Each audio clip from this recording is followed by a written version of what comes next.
Good evening. Rishi Sunak will be Britain's next Prime Minister. The 42-year-old former Chancellor was the only name left in the running for the Tory leadership after Boris Johnson and Penny Mordaunt pulled out. Well, the handover of power is expected to take place tomorrow, bringing an end to Liz Truss's 50 days in office.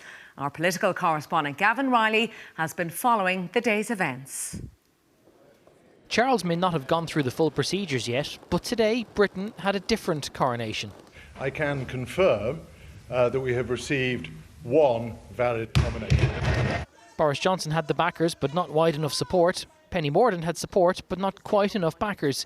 And that left only one man standing. And Rishi Sunak is therefore elected as leader of the Conservative Party. It's only 7 weeks since Sunak was defeated in a leadership race. He won 43% of members' votes when Liz Truss got 57%. No members' vote this time though. This time literally a procession. He's the only candidate for Prime Minister and leader of the Conservative Party.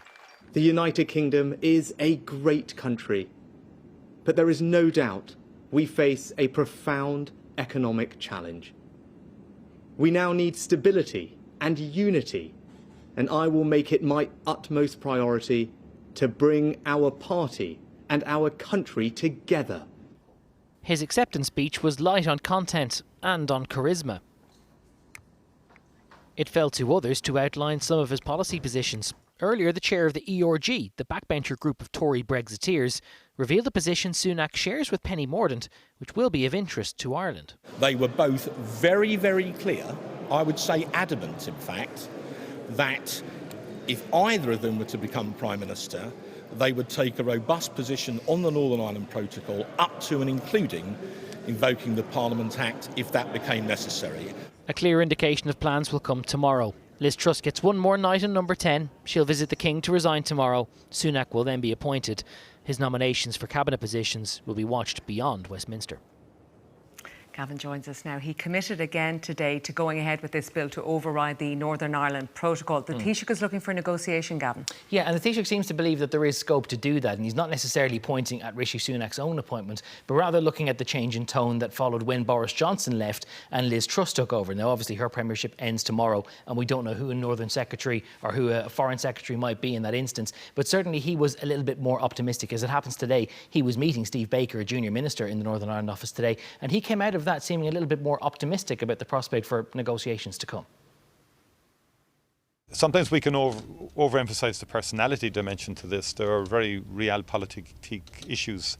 What I detected from Liz Truss in particular was a desire to get this resolved, and it was made very clear to me that the British government did want to get this resolved through negotiation as the preferred way of doing it.